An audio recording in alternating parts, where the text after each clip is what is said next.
The elevator doors slid open with that familiar ding, and I stepped inside wearing my dark wash jeans and navy blazer. Monday mornings at Pinnacle Marketing Solutions always felt like walking into a battlefield, but nothing could have prepared me for what happened next. CEO Marcus Sterling entered with his wife Patricia, her designer heels clicking against the polished floor. Patricia's eyes locked onto my jeans like a hawk spotting prey.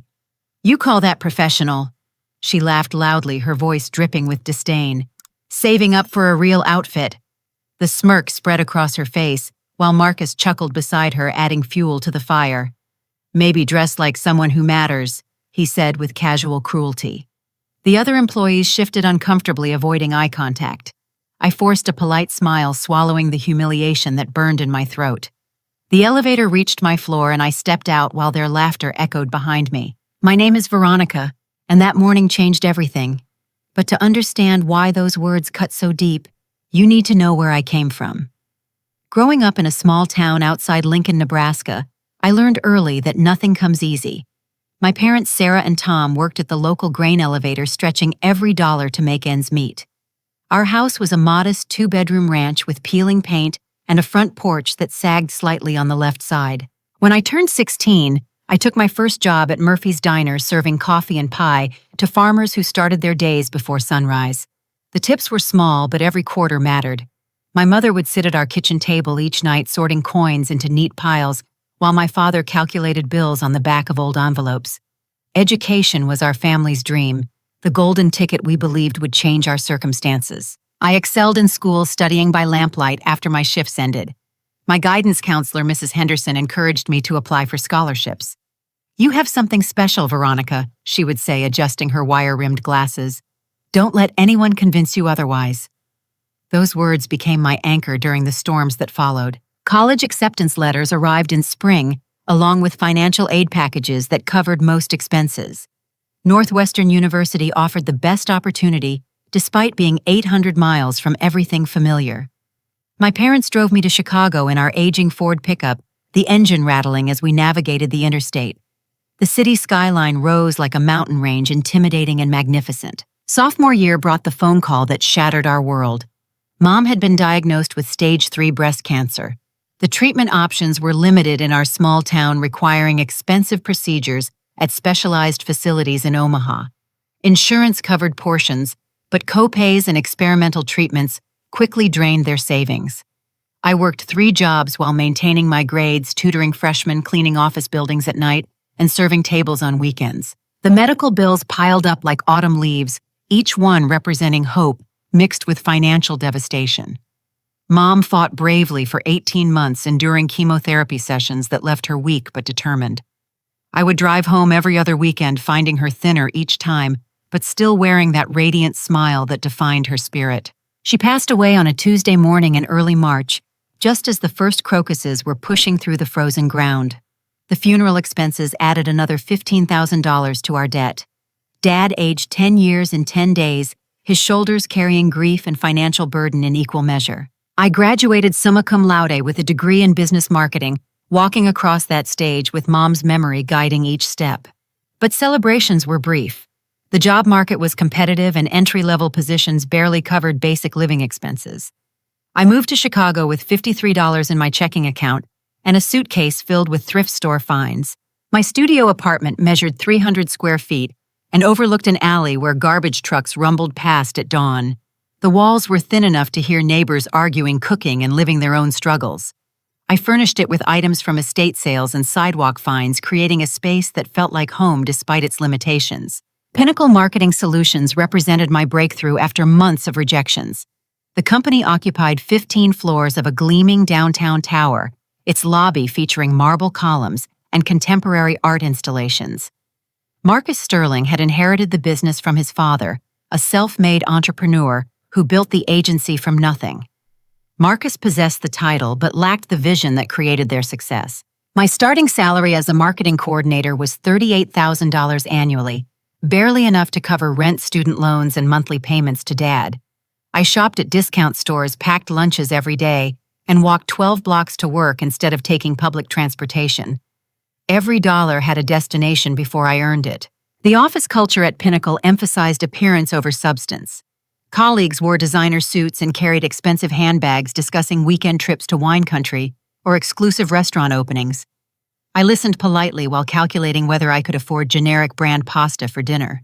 Patricia Sterling often visited the office, treating it like her personal social club. She would sweep through departments wearing outfits that cost more than my monthly salary, commenting on employee appearances with the casual cruelty of someone who had never worried about money. Her marriage to Marcus was an obvious transaction, her beauty and social connections in exchange for his wealth and status. But I had something they didn't understand or value: hunger. Not just for food, though there were nights when I made that choice, but hunger for success that comes from knowing what failure costs. Every rejection letter had sharpened my determination. Every condescending comment from wealthy classmates had fueled my ambition. I arrived at the office early and stayed late, volunteering for projects that others considered beneath them. My supervisor, Janet Walsh, appreciated my work ethic, but seemed puzzled by my dedication. "You don't have to prove anything," she would say, not understanding that everything was proof to someone like me. The company was hemorrhaging clients, though senior management seemed oblivious to warning signs. Their strategies felt outdated, relying on traditional advertising methods while competitors embraced digital innovation. I watched potential opportunities slip away, knowing I could contribute solutions if given the chance. That elevator encounter crystallized everything wrong with Pinnacle's culture. Marcus and Patricia judged worth by wardrobe cost rather than work quality. They measured success by inherited advantage rather than earned achievement. Their laughter followed me to my cubicle, where I sat staring at spreadsheets while burning with determination to prove them catastrophically wrong. The humiliation settled into my bones like winter cold, but beneath it grew something warmer and more dangerous: the absolute certainty that I would not be defeated by people who confused privilege with intelligence. They had given me something invaluable that morning, though they were too shallow to recognize it. They had given me a mission. That evening, I sat in my cramped studio apartment with a notebook and 3 different colored pens, beginning what would become my secret weapon. While Patricia Sterling was probably deciding which designer dress to wear to some charity gala, I was mapping out a marketing revolution that would change everything. The Chicago Public Library became my second office. Their computers provided free internet access, and the business section offered resources I couldn't afford to purchase. I claimed the same corner table every night after work, surrounded by market research printouts and consumer behavior studies. The librarian, Mrs. Chen, eventually started saving marketing journals for me, recognizing my dedication. My research revealed a massive shift happening in consumer psychology that Pinnacle's leadership was completely missing. Generation Z and younger millennials were abandoning traditional advertising channels faster than companies could adapt. They trusted peer recommendations over celebrity endorsements, valued authentic experiences over polished presentations, and made purchasing decisions based on social media conversations rather than television commercials. Social media platforms were becoming the new frontier of consumer engagement, but most established marketing firms treated them as afterthoughts. They would post generic content without understanding platform-specific audiences or engagement strategies. It was like watching someone try to fish in a swimming pool while the ocean teemed with opportunities just beyond their vision. I created detailed profiles of emerging consumer segments, analyzing spending patterns and communication preferences. Late into the night, I would chart demographic data and social media analytics, finding patterns that revealed untapped market potential. My notebook filled with insights about micro-influencers, viral content strategies, and authentic brand storytelling. The breakthrough came during a conversation with my neighbor Jake Thompson, a 24-year-old software developer who lived across the hall. He mentioned that his entire friend group had stopped watching traditional advertising, completely relying instead on YouTube reviews and Instagram recommendations for purchasing decisions. "Companies keep trying to sell to us like we're our parents," Jake explained while we shared pizza from a discount parlor. "They don't understand that we can smell fake authenticity from a mile away. We want real people talking about real experiences, not actors pretending to love products." His words illuminated everything I had been researching. Consumer behavior wasn't just changing, it had already changed. Companies still operating under old assumptions were trying to communicate in a language their target audience no longer spoke. I began developing a comprehensive strategy that embraced this new reality. Instead of expensive television spots and print advertisements, brands could build authentic relationships through carefully crafted social media campaigns. Micro-influencers with smaller but highly engaged followings often delivered better returns than celebrities with millions of passive followers. The strategy involved identifying genuine brand advocates within target demographics and supporting their content creation efforts. Rather than paying for placement, companies could invest in relationships that felt organic to consumers. The key was transparency, authenticity, and understanding that modern consumers wanted to participate in brand stories rather than simply receive marketing messages. I worked on this project for 3 months, investing every spare moment into research and development. My grocery budget suffered as I purchased professional presentation materials and invested in a used laptop that could handle design software. Some nights I survived on ramen noodles and determination, but the strategy was becoming something extraordinary. The presentation grew to 47 slides, each one backed by solid data and real-world examples. I practiced in front of my bathroom mirror, timing each section and anticipating potential questions. My studio apartment became a war room with research materials covering every surface and presentation notes taped to walls. During this time, I noticed troubling signs at Pinnacle. Henderson Electronics, our largest client accounting for nearly 30% of company revenue, seemed increasingly dissatisfied with campaign results. Their quarterly reviews involved tense meetings where Henderson executives questioned strategy effectiveness and return on investment. Marcus would emerge from these meetings with a strained expression, immediately calling emergency staff meetings where he demanded better results without offering new approaches. His inherited leadership style involved issuing orders rather than developing solutions, expecting others to execute visions he couldn't articulate. I overheard conversations between account managers discussing Henderson's growing frustration. Their current campaigns were generating minimal engagement, and competitor brands were capturing market share with more innovative approaches. The writing was on the wall, but senior management seemed determined to ignore it. My colleague, Elena Rodriguez, who worked in account coordination, became my closest ally during this period. Elena had emigrated from Mexico 10 years earlier, building her career through the same determination and work ethic that drove my own ambitions. She understood what it meant to prove yourself in environments where others questioned your belonging. "Something's coming," Elena whispered during a coffee break, her dark eyes filled with concern. "The Henderson account is hanging by a thread, and if they leave this place, we'll be in serious trouble." She was right. Henderson Electronics represented more than revenue. They were Pinnacle's flagship client, the account that opened doors and validated our expertise. Losing them would trigger a cascade of departures as other clients questioned our capabilities. But I had the solution sitting in my apartment waiting for the right moment to emerge. My secret project addressed every concern Henderson had raised about engagement, authenticity, and return on investment. The strategy could not only save their account, but transform it into a showcase that attracted new business. The challenge was finding an opportunity to present it. Junior marketing coordinators didn't typically pitch strategic overhauls to senior management, especially when those management teams had just humiliated them in elevators. I needed the perfect moment when desperation would overcome prejudice. That moment came sooner than expected. Elena texted me during lunch break with urgent news. Henderson Electronics had scheduled an emergency meeting for the following week. Industry rumors suggested they were interviewing replacement agencies, and their contract included a 30-day termination clause that could be activated without penalty. The clock was ticking, and I was the only one who knew it. My secret project represented Pinnacle's salvation if I could find the courage to step forward and present it.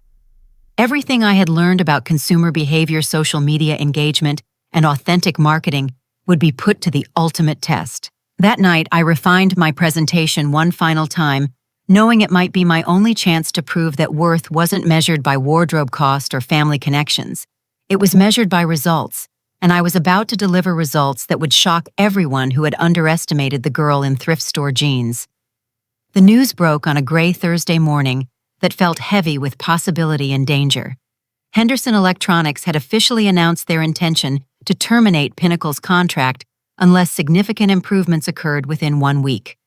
The emergency memo appeared in everyone's inbox at exactly 9:15 a.m., signed by Marcus Sterling himself. Panic rippled through the office like electricity. Senior account managers huddled in conference rooms, their voices rising in barely controlled desperation. Junior staff exchanged worried glances, understanding that losing Henderson would likely mean layoffs for half the company. The cafeteria conversations revolved around resume updates and backup plans. Marcus called an all-hands meeting for 10:30, his face pale and drawn as he addressed the assembled staff. Patricia stood beside him wearing a black Chanel suit that probably cost more than most employees' monthly salaries, her expression suggesting this was merely an inconvenience rather than a catastrophe. "We're facing a challenging situation with our Henderson account," Marcus began, his voice lacking its usual arrogant confidence. "They've expressed concerns about campaign performance and engagement metrics. We have 1 week to present new strategies that meet their evolving needs." The silence that followed was deafening. Senior managers stared at their shoes, clearly out of ideas. The same people who had spent years collecting generous salaries while delivering mediocre results were suddenly expected to produce miracles. "We need fresh thinking," Marcus continued, though his tone suggested he was reading from a script rather than speaking from conviction. "All departments should contribute ideas for revitalizing the Henderson relationship." This was my moment. My heart hammered against my ribs as I raised my hand, feeling every eye in the room turn toward me. The girl in discount jeans was about to challenge the established order in the most public way possible. "I'd like to request a meeting to discuss strategic recommendations." I said, my voice steadier than I felt. "I've been researching consumer behavior trends that could address Henderson's concerns." Marcus blinked in surprise, clearly not expecting contributions from someone he had dismissed so completely. Patricia's lip curled in disdain, her eyes narrowing as she processed the audacity of my request. "Marketing coordinators typically work through their supervisors," Marcus replied dismissively. "Submit any ideas through proper channels." But Janet Walsh, my immediate supervisor, surprised everyone by speaking up. "Veronica has been doing exceptional research work," she said firmly. "Her insights might be exactly what we need right now." The room buzzed with whispered conversations as senior staff processed this unexpected development. Elena caught my eye from across the room, nodding encouragement, while other colleagues seemed torn between admiration and concern for my career prospects. "Fine," Marcus said after consulting with his executive team. "Conference room B at 2 p.m. You'll have 15 minutes to present whatever you've developed." 15 minutes.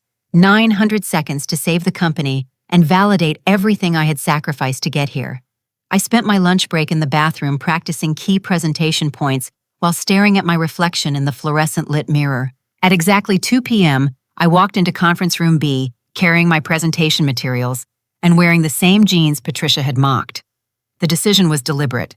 These clothes represented authenticity in a company obsessed with artificial appearances. The conference room intimidated with its floor-to-ceiling windows overlooking Chicago's financial district.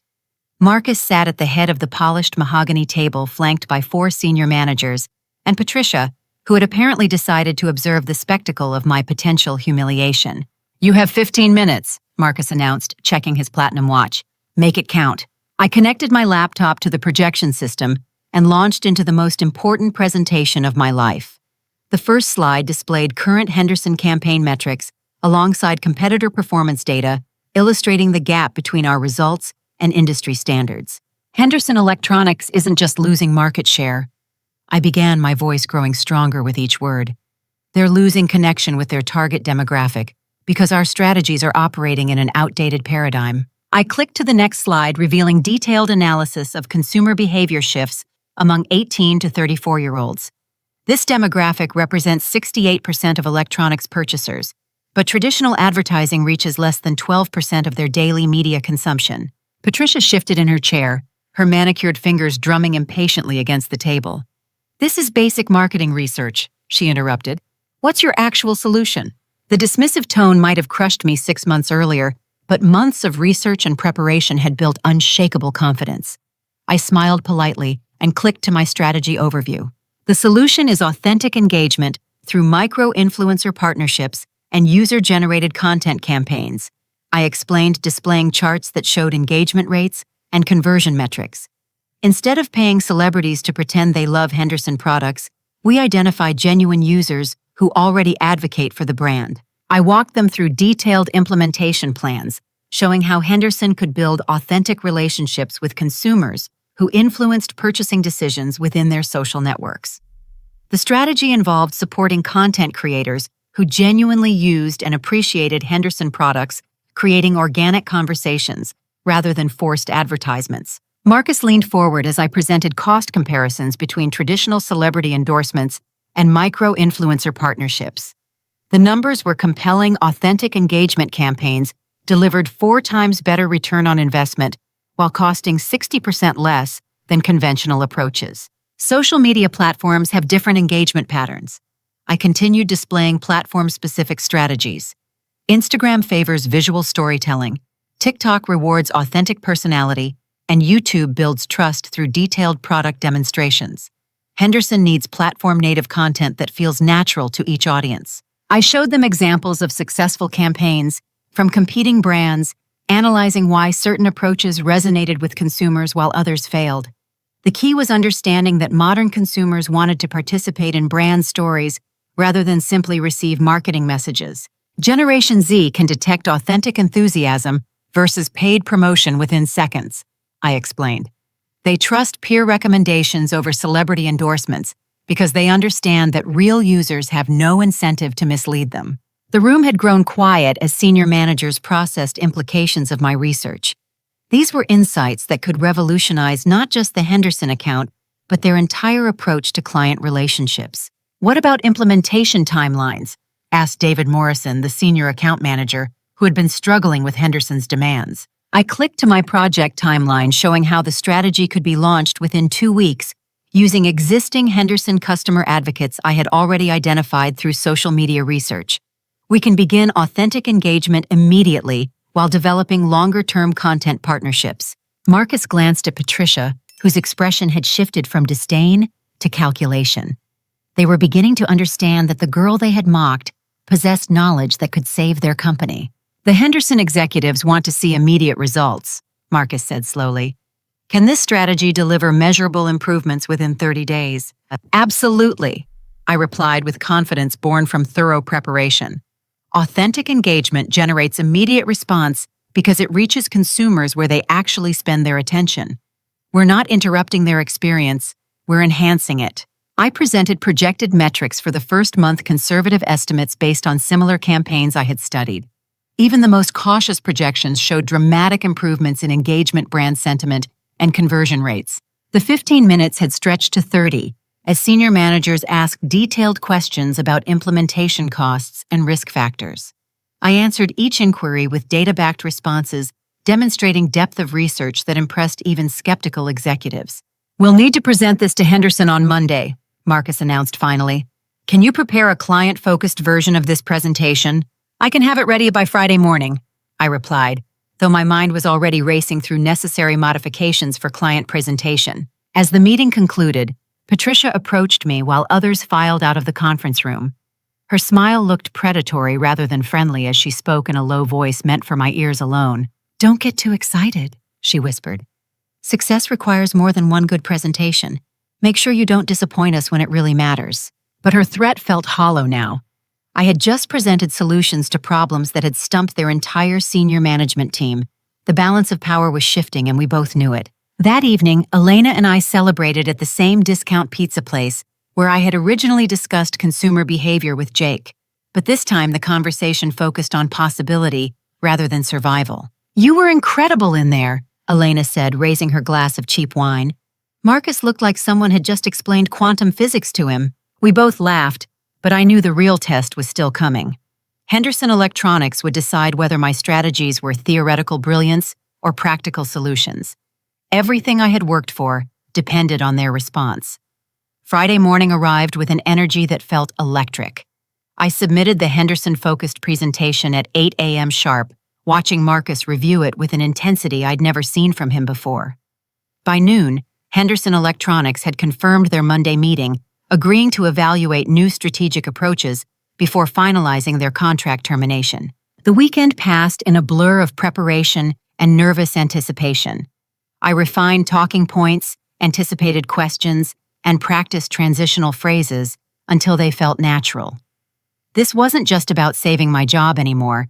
It was about proving that authentic value could triumph over inherited privilege. Monday's presentation exceeded every optimistic projection I had dared to imagine. Henderson's executives, led by Chief Marketing Officer Jennifer Walsh, responded to my strategies with genuine enthusiasm. They asked detailed implementation questions, discussed budget allocations, and expressed excitement about finally finding approaches that aligned with their target demographics' preferences. "This is exactly what we've been hoping to see," Jennifer announced after I finished the 40-minute presentation. Authentic engagement strategies that respect our customers' intelligence while delivering measurable results. Marcus beamed as if he had personally developed every insight, quickly positioning himself as the visionary leader who had inspired such innovative thinking. Patricia, who had insisted on attending the client meeting, made subtle comments about team efforts and collaborative development that obscured my individual contributions. But the results spoke louder than their revisionist narratives. Within 48 hours, Henderson's test campaigns showed engagement rates that surpassed their previous 6 months combined. Social media conversations about Henderson products shifted from generic acknowledgments to enthusiastic recommendations. Consumer sentiment analysis revealed dramatically improved brand perception across all key demographics. The success attracted immediate attention from other Pinnacle clients who demanded similar strategic overhauls. Companies that had been considering contract renewals suddenly expressed long-term commitment, eager to access whatever magic had transformed Henderson's market presence. Marcus found himself featured in industry publications credited with pioneering authentic engagement strategies that represented the future of consumer marketing. He gave interviews to marketing journals and spoke at professional conferences, building a reputation based entirely on my research and strategic development. But while Marcus collected accolades, I remained trapped in my coordinator role with no salary increase or formal recognition. Patricia made sure my contributions were minimized in internal communications, referring to the success as team achievements that reflected Marcus's leadership rather than individual innovation. The inequality became more pronounced as weeks passed. Marcus purchased a new BMW with custom leather seats, celebrating his industry recognition with expensive dinners and exclusive club memberships. Patricia upgraded her wardrobe to match their elevated social status, attending charity galas, where she discussed their marketing breakthrough as if she had contributed anything beyond obstacles. Meanwhile, I continued living in my studio apartment, stretching my unchanged salary to cover mounting student loan payments and support for my father back in Nebraska. The irony wasn't lost on me. I had saved their company and elevated their reputation while remaining unable to afford the professional wardrobe they had mocked. But something more significant was happening behind the scenes, something that would eventually expose the rot beneath Pinnacle's polished exterior. My research had required accessing various company databases and shared drives to analyze campaign performance and client histories. During this process, I had inadvertently discovered financial irregularities that seemed suspicious. The anomalies appeared in vendor payment records where amounts didn't match submitted invoices. Several companies received payments for services that weren't reflected in any client campaigns or internal projects. The discrepancies were subtle, hidden within legitimate expenses, but they followed patterns that suggested deliberate manipulation rather than accounting errors. My business education included forensic accounting courses that had taught me to recognize potential fraud indicators. The vendor payment irregularities displayed classic signs of embezzlement schemes where false invoices generated payments to fictitious or controlled companies. I began documenting these discoveries, creating detailed spreadsheets that tracked suspicious transactions over the past 18 months. The evidence revealed a systematic scheme that had diverted nearly $200,000 from company accounts through fabricated vendor relationships. The timing was particularly damaging because these fraudulent expenses had occurred while Marcus claimed financial constraints prevented employee raises or equipment upgrades. He had stolen company resources while lecturing staff about fiscal responsibility and the need for salary freezes. My college friend Amanda Chen had graduated law school and now worked for a white-collar criminal defense firm in downtown Chicago. I arranged a discreet meeting at a coffee shop near her office, bringing printed documentation of the financial irregularities I had discovered. "This looks like textbook embezzlement," Amanda confirmed after reviewing my evidence. "If you're certain about these findings, you should contact federal authorities. This level of systematic fraud falls under FBI jurisdiction." But I decided to wait before taking that drastic step. The evidence was damning, but I wanted to understand the full scope of Marcus's criminal activity before triggering an investigation that could destroy the company and eliminate jobs for innocent employees. During this time, other major corporations began approaching me directly, having heard through industry networks about the strategic innovations behind Henderson's remarkable turnaround. Tech-forward industries. Henderson's biggest competitor offered to triple my salary for a senior marketing strategist position. Similar offers arrived from 3 other companies, each one representing financial security and professional recognition that Pinnacle continued to deny. The irony was exquisite. My work had made Marcus famous enough that competitors wanted to hire away his most valuable asset. But Marcus and Patricia were beginning to perceive me as a threat rather than an asset. They witnessed client executives requesting me specifically for strategy sessions, industry professionals asking about my role in recent successes, and competitors attempting to recruit me for senior positions. Their paranoia grew as my influence expanded. Patricia made increasingly hostile comments about employees who forgot their place and needed reminders about company hierarchy. Marcus began excluding me from client meetings where my strategies were being discussed, claiming that senior management should handle executive-level communications. The turning point came during a company-wide meeting where Marcus announced record quarterly profits directly attributed to innovative client strategies. He accepted congratulations from the entire staff while I sat in the back row, watching him claim credit for work that had consumed months of my nights and weekends. After the meeting, Patricia cornered me near the break room, her voice dripping with false sweetness. "Success can be dangerous," she said quietly. "Sometimes people get ideas above their station and forget who really runs things around here." Elena witnessed this exchange and later warned me to be careful. "They're feeling threatened," she observed. "Powerful people don't like owing their success to someone they consider beneath them." She was right. Marcus and Patricia had built their identities around inherited advantage and social superiority. My success challenged their fundamental worldview by proving that intelligence and dedication could outperform privilege and connections. That evening, I made copies of all financial evidence I had gathered, storing them in a safety deposit box, along with documentation of my strategic contributions to recent client successes. Something told me I would need this protection sooner than expected. The storm was building and I could feel electricity in the air. Marcus and Patricia had painted themselves into a corner where my continued presence reminded everyone that their recent success was borrowed rather than earned. They were about to make a move that would reveal their true character while giving me the ammunition I needed to destroy them completely. The summons came on a Wednesday afternoon that began like any other. Marcus's assistant, Carol Peterson, approached my desk with an expression that mixed professional courtesy with barely concealed sympathy.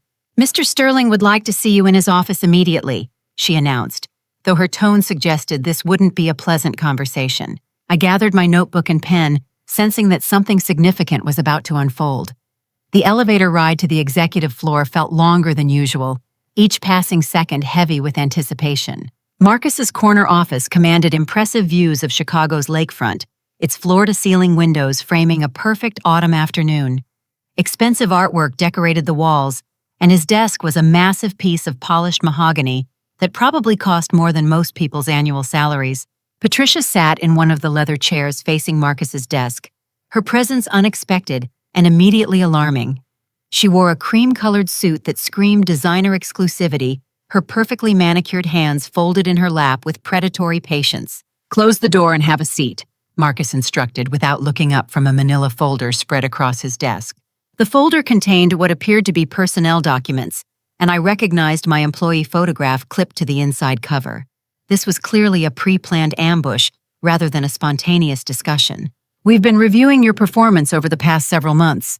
Marcus began, his voice carrying an authoritative tone he hadn't used since his elevator humiliation of me. "Unfortunately, we've identified several concerning patterns that require immediate attention." Patricia leaned forward slightly, her smile as sharp as broken glass. "There have been questions about your professionalism and ability to represent Pinnacle's standards appropriately." The accusation was so absurd that I almost laughed. My work had literally saved their company and elevated their industry reputation, but they were somehow framing this as a performance issue. "Could you be more specific about these concerns?" I asked, maintaining professional composure despite growing anger. Marcus consulted his folder with theatrical precision. Multiple incidents of dress code violations, including wearing inappropriate casual clothing to client meetings and company events. "I've never worn inappropriate clothing to client meetings," I replied firmly. "And company dress code policy allows business casual attire for non-client-facing activities." Patricia's laugh was like fingernails on a chalkboard. "Wearing jeans to work hardly projects the image of a serious professional. Clients expect a certain level of sophistication from representatives of this agency." The hypocrisy was staggering. These were the same strategies I had developed that turned Henderson Electronics into their most successful client relationship in years. But now they were rewriting history to justify their predetermined conclusion. "Additionally," Marcus continued, "there have been concerns about your collaborative approach and willingness to work within established team structures." This accusation was particularly galling since I had literally saved their team from catastrophic failure. My collaborative approach had involved staying late to help colleagues, volunteering for additional projects, and sharing research that benefited multiple client accounts. "What specific incidents are you referring to?" I demanded, no longer willing to passively accept their fabricated narrative. "Taking initiative beyond your assigned responsibilities," Patricia answered smoothly. "Making client recommendations without proper supervisory approval. Presenting yourself as a strategic authority rather than recognizing your position within company hierarchy." They were punishing me for the competence that had preserved their jobs and reputations.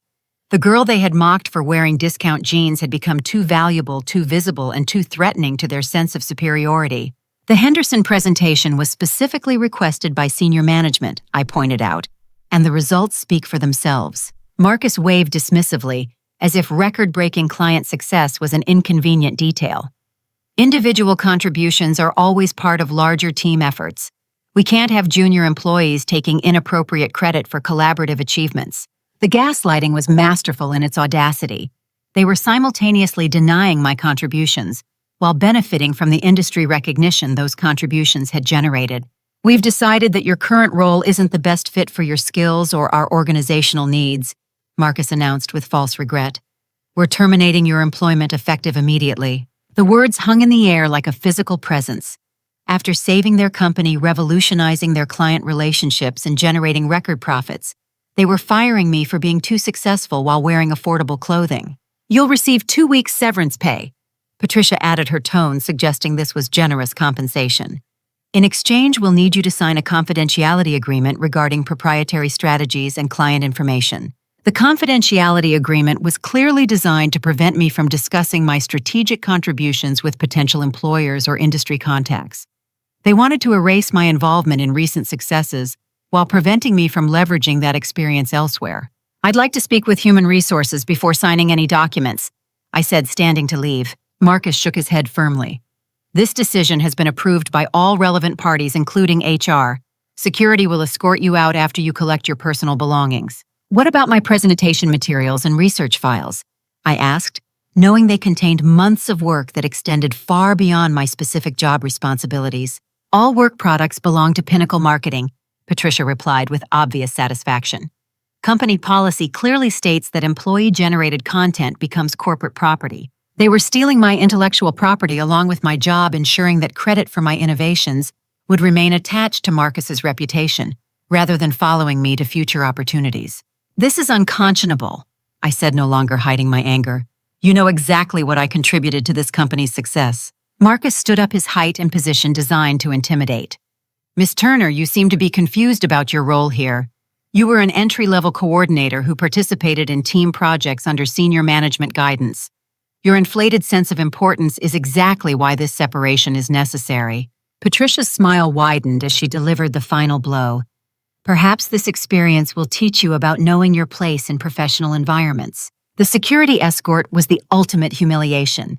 2 uniformed guards watched while I packed my few personal items into a cardboard box, my colleagues staring with mixtures of sympathy and relief that they weren't facing similar treatment. Elena managed to approach during the packing process, slipping me a small flash drive while pretending to offer emotional support. "Everything you need," she whispered quickly before moving away. The elevator ride down felt like descending into hell. The same space where Patricia had mocked my jeans was now witnessing my professional execution carried out with surgical precision by people who owed their recent success entirely to my efforts. But as the security guards escorted me through the lobby, something unexpected happened. A news crew from Channel 7 was filming a business segment in the building's main entrance, and their cameras captured the entire spectacle of my departure. "Excuse me," called the reporter Susan Martinez, recognizing something newsworthy in the scene. "Are you the marketing strategist behind the recent Henderson Electronics turnaround?"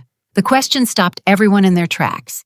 The security guards looked uncertain about how to handle media attention, while I realized this might be my opportunity to control the narrative before Marcus and Patricia could destroy my reputation completely. I developed the authentic engagement strategies that saved Henderson's contract. I confirmed my voice carrying clearly for the cameras. Unfortunately, Pinnacle has decided they no longer need my services. The irony was too perfect for television news to ignore the architect of a marketing miracle being fired by the company she had saved. Within hours, the segment would air across Chicago's media market, raising uncomfortable questions about Pinnacle's treatment of their most innovative employee. As I walked out of that building carrying my cardboard box, I felt something unexpected relief. The mask had finally slipped, revealing Marcus and Patricia's true nature to anyone paying attention. They had just made the biggest mistake of their privileged lives, and they were too arrogant to realize it. The war was just beginning, and they had no idea what kind of enemy they had created. The Channel 7 news segment aired during the 6 o'clock broadcast that evening, and by 8 p.m., it had been shared across social media platforms with the speed and fury of a digital wildfire. Susan Martinez had crafted the story perfectly, marketing genius fired after saving company. The narrative was irresistible to viewers hungry for justice stories. A talented employee developed strategies that save her company from financial ruin, only to be terminated by the same executives who had publicly mocked her appearance.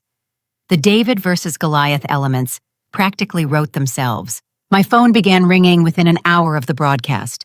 The first call came from Jennifer Walsh at Henderson Electronics, who had seen the news and wanted to understand what had happened. Her voice carried genuine concern as she expressed shock about my termination. "Your strategies transformed our entire market presence," Jennifer said. "We had no idea Pinnacle was treating you this way. This raises serious questions about our contract continuation." Other clients followed with similar calls throughout the evening. The authentic engagement campaigns I had developed were generating unprecedented results, and client executives wanted assurance that their success would continue. Learning that the architect of those campaigns had been fired created immediate uncertainty about future performance. But the most significant call came from Tech Forward Industries CEO Robert Harrison, whose company had been trying to recruit me for months. "I just watched the news," he said without preamble. "Are you available for a conversation tomorrow morning?" I agreed to meet with Tech Forward, along with 3 other companies that had reached out within hours of the broadcast. Word was spreading through industry networks that the strategic mind behind recent marketing innovations was suddenly available. Meanwhile, the news segment had caught the attention of Amanda Chen, my lawyer friend, who called with urgent advice. "You need to file a complaint with the Department of Labor about potential retaliation," she said. "And we should seriously consider contacting the FBI about those financial irregularities you documented." The timing was perfect. Marcus and Patricia had handed me the moral high ground through their cruel and public termination, while I possessed evidence of criminal activity that could destroy them both. The balance of power had shifted dramatically in my favor. Thursday morning brought a parade of job interviews unlike anything I had experienced before. Tech Forward Industries offered me a chief marketing officer position with a salary of $125,000 annually, plus equity participation and unlimited creative authority over strategic direction. "We've been watching your work through Henderson's campaigns," Robert Harrison explained during our meeting. "Your understanding of authentic consumer engagement represents the future of this industry." 2 other companies made competing offers, each one recognizing the value of hiring someone who had proven capable of revolutionary strategic thinking. For the first time in my life, I had multiple organizations bidding for my services rather than the other way around. I accepted Tech Forward's offer on Friday afternoon, with a start date the following Monday. The signing bonus alone was more money than I had seen in my entire life, enough to finally address my student loan debt and send meaningful support to my father. But before beginning my new role, I had one final piece of business to conclude with Pinnacle Marketing. Amanda Chen had prepared a comprehensive complaint for the Department of Labor alleging wrongful termination and retaliation for protected activity. More importantly, she had contacted the FBI's white-collar crime division about the evidence of systematic embezzlement. Special Agent Sarah Johnson reviewed my documentation during a meeting at the federal building downtown. Her expression grew increasingly grave as she examined the pattern of fraudulent vendor payments and fictitious expense reports. "This appears to be a sophisticated embezzlement scheme," Agent Johnson confirmed. "The systematic nature and dollar amounts involved definitely warrant federal investigation." She explained that white-collar crime investigations typically took months to develop, involving forensic accounting analysis and coordination with financial institutions. But the evidence I had provided would expedite the process significantly. "We'll need to obtain warrants for company financial records," she continued. "That will require coordination with the U.S. Attorney's Office and likely result in search warrants being executed at Pinnacle's offices." The irony was delicious. While Marcus enjoyed industry accolades based on my stolen intellectual property, federal investigators were building a case that would destroy his freedom along with his reputation. My first week at Tech Forward Industries exceeded every expectation I had dared to harbor. The company culture emphasized innovation over appearance results, over pedigree, and authentic collaboration over hierarchical posturing.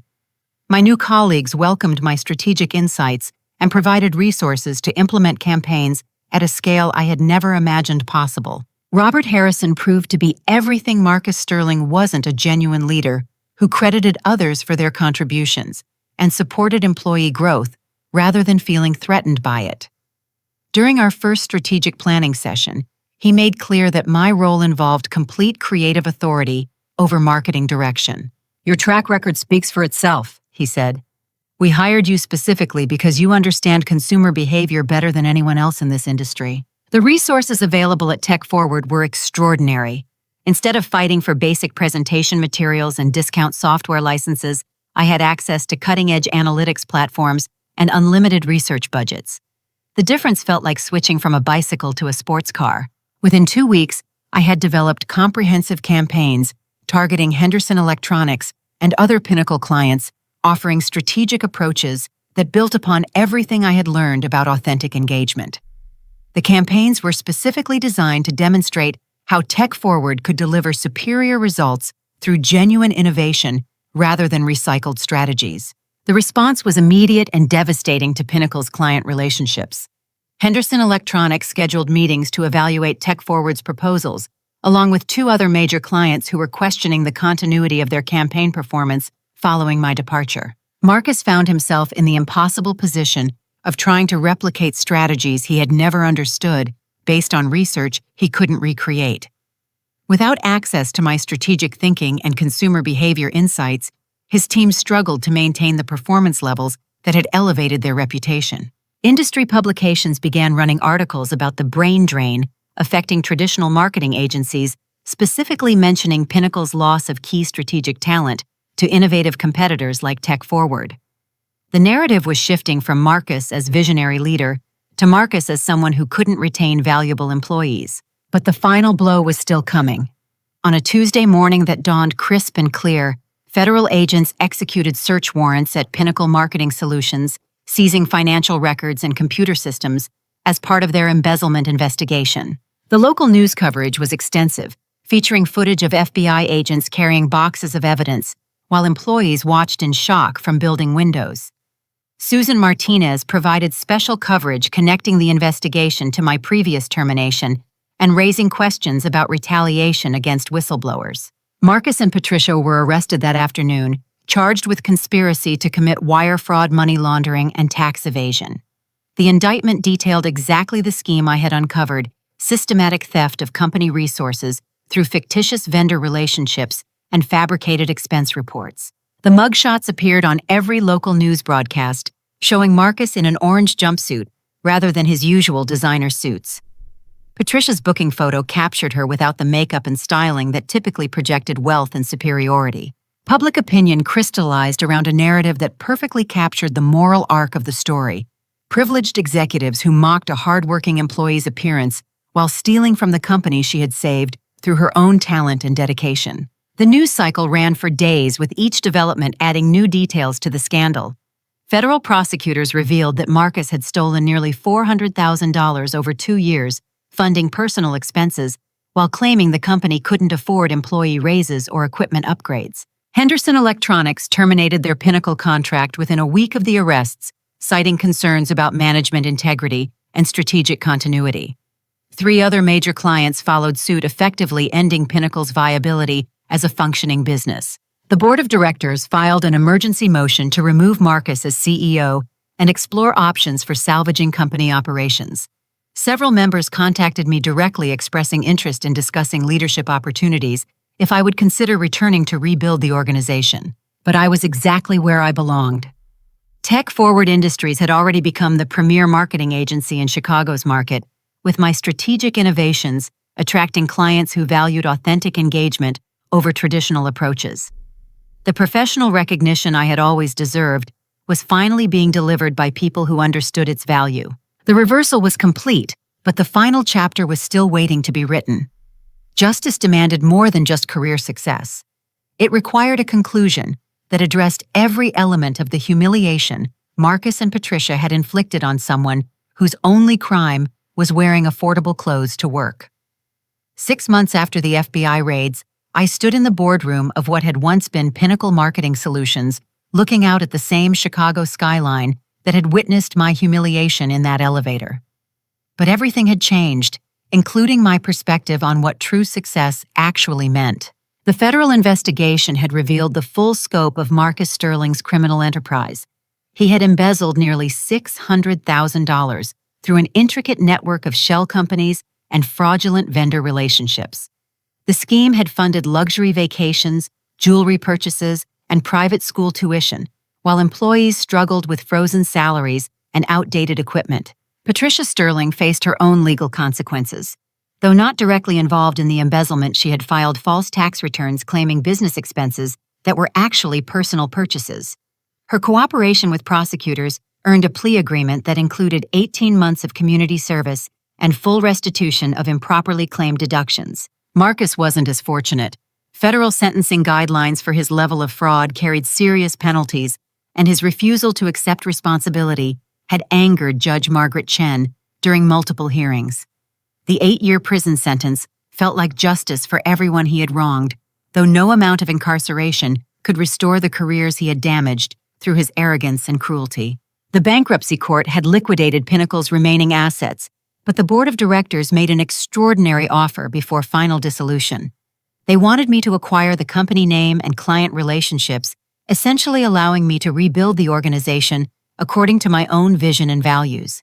Tech Forward Industries supported the acquisition, recognizing an opportunity to expand their market presence while giving me complete operational authority.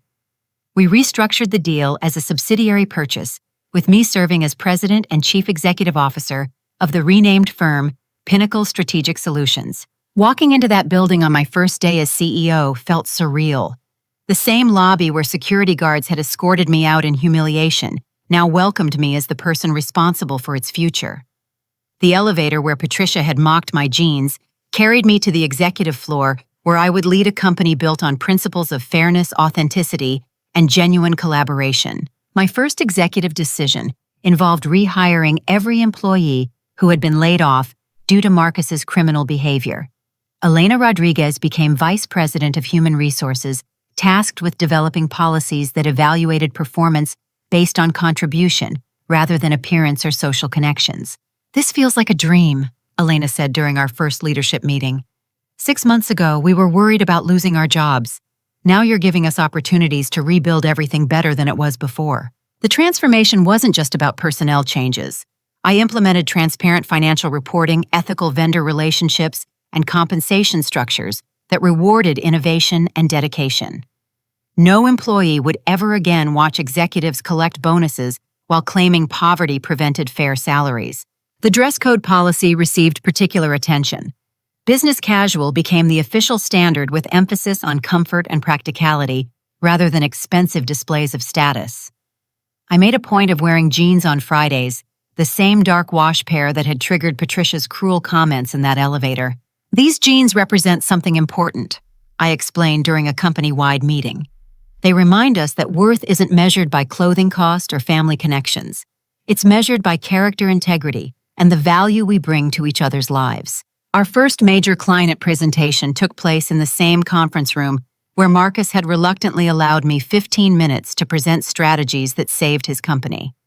This time, I sat at the head of the table as CEO, presenting comprehensive campaigns to executives from Henderson Electronics who had specifically requested to work with our rebuilt organization. "Your leadership represents exactly what we hope to see," Jennifer Walsh announced after reviewing our proposal. Authentic innovation backed by genuine integrity. The Henderson contract became the foundation for spectacular growth. Other clients followed, attracted by our reputation for delivering results through ethical practices and strategic innovation. Within 9 months, Pinnacle Strategic Solutions had surpassed the revenue levels that Marcus had achieved through years of inherited advantage and criminal behavior. Industry recognition followed naturally. Marketing publications featured our work as examples of how authentic engagement could drive meaningful business results. I was invited to speak at conferences where audiences wanted to understand how consumer behavior insights translated into practical strategies. But success felt most meaningful in smaller moments that emphasized human dignity over corporate hierarchy. The company cafeteria offered healthy meals at subsidized prices, ensuring that no employee faced the choice between nutrition and financial security. Professional development funding supported educational opportunities for anyone seeking advancement, regardless of their background or current position. We established a scholarship program for first-generation college students, particularly those from rural communities who faced challenges similar to my own journey. Seeing young people receive opportunities they might not otherwise have accessed felt more rewarding than any industry award or profit margin. The Dress for Success program provided professional clothing for job seekers who couldn't afford interview-appropriate attire. Partnering with local organizations, we created a resource center where people could access not just clothing, but also career counseling and interview preparation. Everyone deserves the chance to present themselves professionally, I explained to the Chicago Tribune reporter covering our community initiatives. No one should face judgment based on their economic circumstances rather than their potential contributions. Marcus Sterling's sentencing hearing provided closure to a chapter that had defined my transformation from humiliated employee to successful CEO. Sitting in the federal courthouse listening to Judge Chen describe the impact of his crimes on hardworking employees felt like validation of everything I had endured and overcome. Mr. Sterling's actions betrayed not just company shareholders, but every employee who depended on ethical leadership, Judge Chen stated during sentencing. His crimes were enabled by arrogance that valued personal enrichment over collective responsibility. The judge specifically referenced my role in uncovering the embezzlement scheme, noting that corporate accountability often depended on employees willing to speak truth to power despite personal risks. Ms. Turner's courage in reporting these crimes exemplifies the civic responsibility that protects honest businesses and their employees from fraudulent leadership, she continued. Marcus offered no apology during his final statement, maintaining the same entitled attitude that had characterized his leadership. But his words no longer carried any power to harm anyone. Federal prison would provide years of reflection on the consequences of treating other people as inferior based on superficial judgments. Patricia Sterling attended the hearing, but avoided eye contact throughout the proceedings. Her community service involved working at a homeless shelter, providing meals to people experiencing the kind of financial insecurity she had once mocked. The irony wasn't lost on observers who remembered her cruel comments about affordable clothing and economic necessity. The final twist came during our company's first anniversary celebration. Pinnacle Strategic Solutions had achieved record-breaking growth while maintaining the highest employee satisfaction ratings in Chicago's marketing industry. Our success proved that ethical leadership and authentic innovation created sustainable prosperity for everyone involved. During the celebration dinner, I stood before our expanded team of 43 employees, each one representing our commitment to evaluating people based on their contributions rather than their circumstances. 1 year ago, many of us faced uncertainty about our professional futures. I began looking out at faces that reflected diverse backgrounds and shared dedication. Today, we've built something extraordinary together, a company that proves success comes from character rather than connections. I paused to make eye contact with Elena, whose journey from worried coordinator to confident executive illustrated our organizational transformation. We've learned that true leadership means lifting others up rather than putting them down. It means recognizing that everyone has value, regardless of their wardrobe budget or family wealth. Most importantly, we've discovered that authentic success feels better than borrowed achievements because it reflects who we really are. The applause was genuine, filled with pride and collective accomplishment, rather than individual recognition. We had created something that Marcus Sterling's inherited privilege could never have achieved: a workplace where human dignity mattered more than artificial status symbols. As the evening concluded, I received a text message that completed the circle of justice in the most unexpected way. Jake Thompson, my former neighbor who had helped me understand consumer behavior patterns, was now working as a software developer for a startup that wanted to partner with our agency. "Saw the news about your success," his message read. "Remember when we shared pizza and talked about authentic marketing? You've turned those conversations into something amazing. Proud to know someone who never forgot where they came from." Standing on the rooftop terrace of our office building, looking out at the city lights that had witnessed my journey from humiliation to triumph, I reflected on the lessons that defined every step of this transformation. Authenticity always defeats artificial pretension. Character matters more than clothing costs. Hard work and integrity create sustainable success, while privilege without purpose eventually crumbles under its own emptiness. Marcus Sterling had taught me something valuable through his cruelty. The opinion of people who judge others by superficial standards is worthless. Their approval isn't worth seeking, and their disapproval isn't worth fearing. Patricia Sterling had shown me that confidence built on inherited advantage is fragile compared to confidence earned through personal achievement. When external supports disappear, genuine strength remains, while borrowed authority evaporates. Most importantly, I learned that success tastes sweetest when it's shared with people who understand its true value. Building something meaningful alongside colleagues who respect each other's contributions creates satisfaction that individual achievement can never match. The girl who entered that elevator wearing discount jeans had become a woman who measured worth by impact rather than income. The humiliation that felt devastating in the moment had actually been liberation, freeing me from the need to seek validation from people whose values were fundamentally corrupt. Looking back, I realized that Marcus and Patricia Sterling had given me something precious without meaning to. They had forced me to discover strengths I might never have known I possessed. Their cruelty had revealed my resilience, their theft had exposed my integrity, and their arrogance had highlighted my authentic leadership abilities. Justice had been served in the most complete way possible. They had lost everything they valued: money, status, respect, and freedom. I had gained everything that truly mattered: purpose, community, genuine success, and the satisfaction of knowing I had earned every achievement through my own efforts. The elevator doors that had once carried their laughter now carried my quiet confidence. The conference room where they had grudgingly given me 15 minutes now hosted presentations that shaped industry standards. The company they had nearly destroyed through their greed had become a beacon of ethical leadership under my guidance. But perhaps the most meaningful victory was simpler than professional success or financial security. I had proven to myself and everyone who witnessed this journey that worth isn't determined by others' opinions. It's determined by how we treat people, what we contribute to the world, and whether we choose integrity over convenience when facing difficult decisions.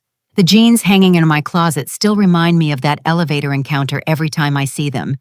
But now they represent triumph rather than humiliation, authenticity rather than inadequacy, and the unshakable truth that real success comes from being genuinely yourself rather than pretending to be someone else's definition of worthy. What do you think defines true success in today's world? The image we project or the impact we make? Have you ever faced a situation where someone judged you unfairly based on appearance rather than character? Share your thoughts in the comments below, and don't forget to like this story if it resonated with you. Subscribe for more inspiring tales of perseverance and justice, and share this with someone who needs reminding that authentic worth can never be diminished by others' shallow judgments. Thank you for joining me on this journey, and remember, your value isn't determined by others' limitations, but by your own unlimited potential to create positive change in the world.